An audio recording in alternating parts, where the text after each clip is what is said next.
Assalamualaikum warahmatullahi wabarakatuh. Apa kabar sahabat nasihat kehidupan? Kali ini saya akan kembali menceritakan kisah yang berjudul Deso Gondomayit bagian kedua. Kalau kata mbahku, kalau nggak ada suara biasanya ada hantu. Hus, dijaga mulutnya, tidak baik ngomong begitu, kata Damar.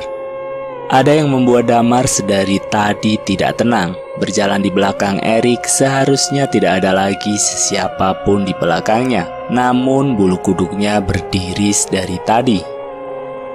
Bukan kali pertama Damar merasakan ini. Selama dia mendaki gunung dan masuk ke hutan-hutan seperti ini, bulu kuduk atau leher meremang sudah menjadi makanan sehari-hari. Namun perasaan ini berbeda, seolah-olah yang ini jauh lebih mengintimidasi. Namun Erik tak merasakan apapun. Melihat Erik membuka jalan dengan parang di tangannya setidaknya memberi ketenangan pada Damar. Sampai ia akhirnya mendengar suara lain. Damar berhenti disusul Erik. Rik, panggilnya. Erik mendekat menatap Damar yang leluasa mencari-cari pandang. Apa? Ayam, kata Erik mengulangi. Dengar tidak suara ayam?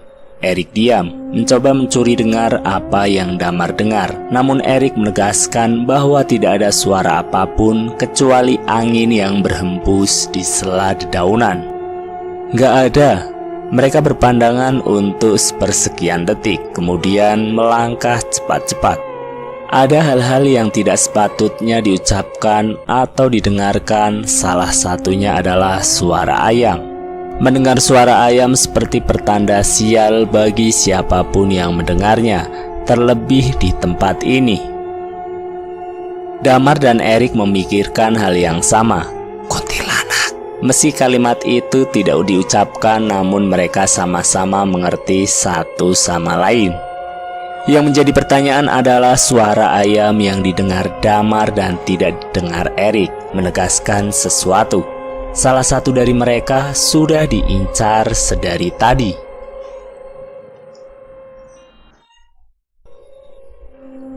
Degup jantung dan suara nafas terengah-engah menegaskan bahwa mereka sudah berjalan lebih jauh. Berpikir bahwa mereka sudah aman. Eriklah yang kemudian mengatakannya. Sialan, bau bunga semboja. Mereka bertukar tatap, tidak ada yang tidak mengerti Erik seperti Damar. Umpatan atau kalimat tidak pantasnya biasanya menegaskan perasaan ketakutan, dan itu cara Erik untuk menekannya. Namun terkadang Damar merasa hal itu bisa mendatangkan hal sebaliknya. Kadang dunia mereka menangkap pesan berbeda benar saja.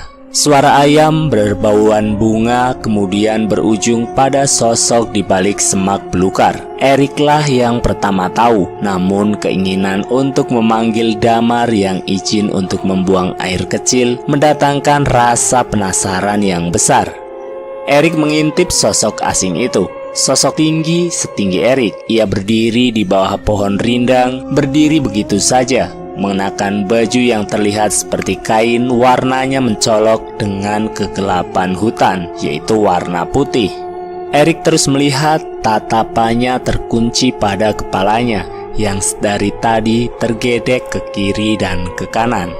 Setelah beberapa saat barulah Erik mengerti, kepalanya tergedek bukan karena tanpa sebab, melainkan tepat di lehernya rupanya menahan berat kepalanya, apalagi bila lehernya patah. Saat itu Erik sadar, sedari tadi ia melihat sosok kuntilanak yang sering ia dengar ada di hutan.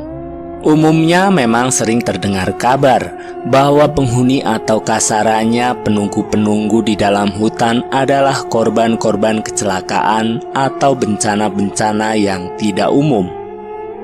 Kini setelah melihatnya dengan mata kepala sendiri, Erik akhirnya tahu bahwa mereka memang nyata.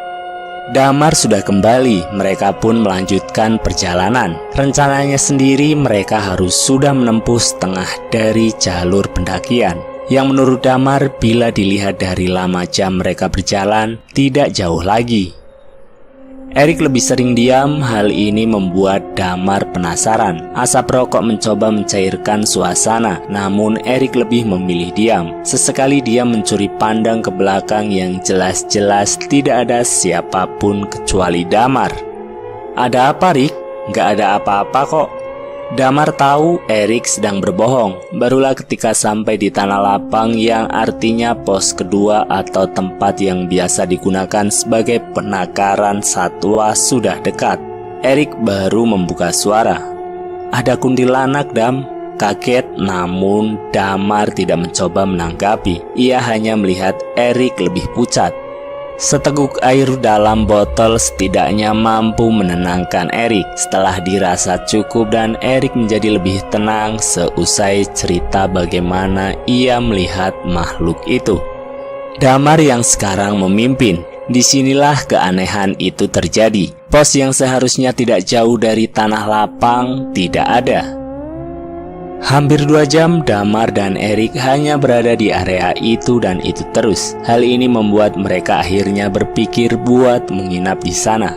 Terlepas dari apa yang mereka alami malam ini, mereka memutuskan pasrah.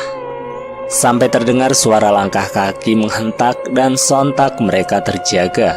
Diikutilah suara ramai itu. Di sanalah Erik dan Damar melihatnya. Terima kasih sudah menonton video nasihat kehidupan. Jangan lupa like, share, dan komen. Tekan subscribe untuk mengikuti cerita kami yang selanjutnya ya. Terima kasih. Wassalamualaikum warahmatullahi wabarakatuh.